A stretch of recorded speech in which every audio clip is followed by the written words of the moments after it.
JoJoLands Chapter 2, let's go! Yo, y'all ain't never gonna believe the ending of this chapter. Well, unless you read it or already had it spoiled. It's kinda all over the internet right now. I don't want to spoil anything just yet, so I'll wait until the end of the video to tell you what happened. Let's just talk about the events of JoJoLands Chapter 2, The Japanese Person on the Island of Hawaii. Are you serious right now, bro? Excellent title. Very creative. Leaves nothing to the imagination.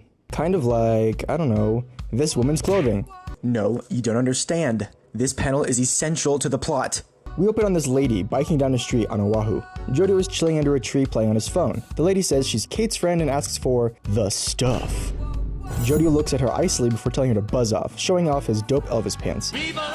She listens and starts to walk away, but Jodio's like, giving up already? Man, where's the passion? A question he seems to ask a lot of people. Jodio explains in an inner monologue what he's doing there. They sometimes sell their stuff on the university campus. Gotta expand your reach every now and then, you know? Change things up.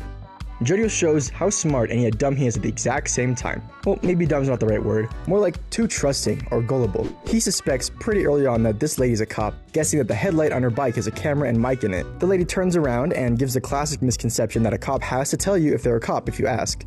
So he asks, and she denies it.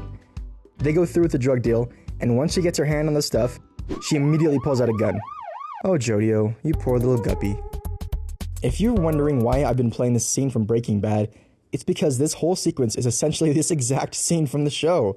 The premise is the exact same, down to the cop wanting to leave, the drug dealer convincing them not to give up so easily, to the exact same manipulation. I wonder if Araki is taking inspiration from Breaking Bad, or if he just saw this scene and was like, whoa, this is exactly what Jodio would do. Or hey, maybe it's just a coincidence. Probably not though. Anyway, cops pop out and tackle both him and Paco to the ground.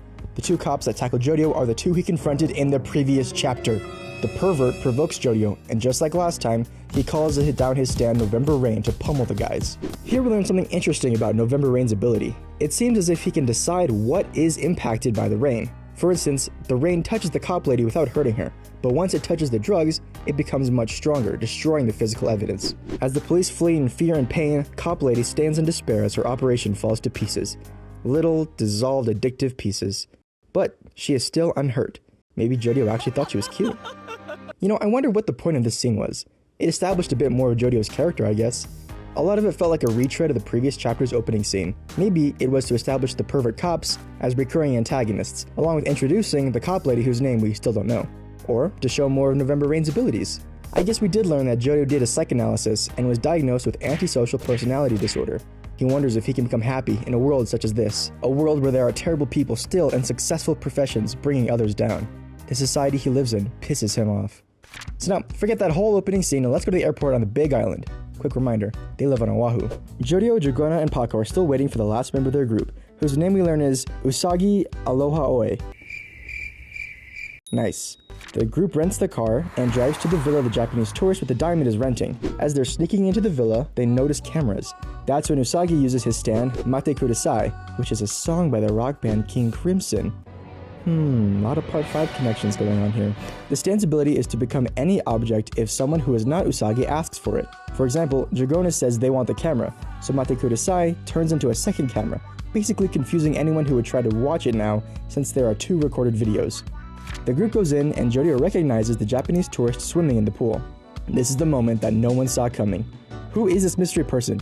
Is it Josuke? Joshu? Yasuo? And it is revealed to be Rohan Kishibe. What? This raises so many questions. Is this the Rohan of this universe? If so, why does he look exactly like the same as the original universe Rohan? No other alternate characters have looked the same. If so, does this mean some of the Thus Spoke Kishibe Rohan one-shots are actually in this alternate universe? Or is this actually original universe Rohan who, using Heaven's Door, wrote himself into the alternate universe? My brain hurts. Araki sure loves Rohan, that's all I know. So do I. So I absolutely cannot wait until next month's chapter. So that's basically what happens in Chapter 2 of the JoJoLands. I think it's pretty cool so far. Yeah, I'm enjoying it.